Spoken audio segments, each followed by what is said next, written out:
vidéo, n'hésitez pas à vous abonner et à activer la cloche, pour que vous recevrez mes infos. Merci de t'avoir abonné sur ma chaîne. Cherchant du renfort dans le secteur défensif, le FC Barcelone pourrait se rabattre sur une ancienne priorité. Des contacts auraient été établis entre le club catalan et Mino Raiola pour Matthijs de Ligt. Mais les Blaugrana pourraient rapidement être mis hors course dans le dossier. Sur ce début de saison, le FC Barcelone se montre en grande difficulté. Actuel 9e de la Liga, le Barça peine à convaincre en championnat. Si Joan Laporta miserait gros sur Sergio Aguero et Memphis Depay après les départs de Lionel Messi et Antoine Griezmann, le président catalan chercherait toujours à se renforcer défensivement malgré l'arrivée d'Eric Garcia lors du dernier mercato estival.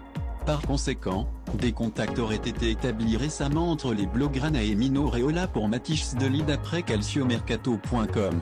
Le célèbre agent serait mécontent de la situation du défenseur de 22 ans à la Juventus, lui qui ne figure pas parmi les titulaires indiscutables de l'équipe. Mino Raiola serait prêt à changer ses plans pour l'avenir du Néerlandais et le FC Barcelone aurait été envisagé comme prochaine destination, en plus de Chelsea et de Manchester City. Néanmoins, les Blaugrana pourraient très rapidement se heurter à un premier problème dans le dossier. Une somme astronomique pour s'attacher les services de Ligt.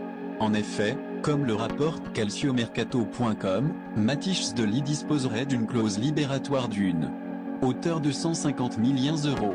Mais cette somme serait inaccessible pour la plupart des équipes européennes, notamment à cause de la Covid-19 qui a eu un lourd impact sur les économies des clubs. Le FC Barcelone, confronté à une très grosse crise économique ces derniers temps, pourrait donc se retrouver hors course dans le dossier, Joan Laporta cherchant à se renforcer tout en dépensant le moins d'argent possible. D'autant plus que la Juventus pourrait venir mettre des bâtons dans les roues des prétendants de Matthijs de Ligt. La Juventus ne voudrait pas bouger de ses positions. Toujours selon calciomercato.com, la formation de Serie A ne compterait pas baisser son prix pour l'international orange. La vieille dame ne serait pas disposée à faire de remise pour son joueur. Si les clubs qui convoitent Matthijs de Ligt veulent réellement s'attacher ses services, ils vont devoir sortir le chéquier et payer l'entièreté de sa clause libératoire. Le FC Barcelone ne devrait pas avoir de passe-droit pour le Néerlandais, lui qui était déjà la priorité du club catalan en 2019 avant qu'il n'atterrisse en Serie A. Le feuilleton vient à peine de commencer et le Barça semble déjà n'avoir aucune chance de réussite dans le dossier.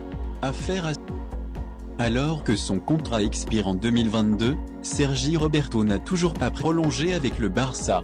Pour autant, Joan Laporta reste confiant sur la prolongation imminente du joueur de 29 ans. L'été dernier, Joan Laporta est tombé d'accord avec certains cadres du FC Barcelone pour réduire leur salaire. Ainsi, Gérard Piqué, Sergio Busquets et Jordi Alba ont accepté de diminuer leurs émoluments. En proie à de graves problèmes financiers, le Barça n'a pas d'autre choix que d'employer ses moyens drastiques afin de rentrer dans les clous face aux exigences de la Liga. Désormais, c'est Sergi Roberto qui serait sur le point de prolonger son contrat en réduisant ses revenus avec le Barça. Sergi Roberto est prêt, seuls les détails restent à régler. Dans un entretien pour Sport, Joan Laporta a déclaré que la prolongation de Sergi Roberto devrait être imminente. Sergi Roberto est prêt, seuls les détails restent à régler. Les capitaines ont fait un geste extraordinaire. Ils ont réduit leur salaire. Ils ont renoncé à certains bonus pour les titres. C'est important parce que c'est beaucoup d'argent. Ils n'étaient pas obligés de le faire. C'est très apprécié. Merci d'avoir regardé cette vidéo, laissez-moi une pouce bleu, et n'hésitez pas à vous abonner et à activer la cloche, pour ne pas manquer les infos à venir. Merci et à bientôt.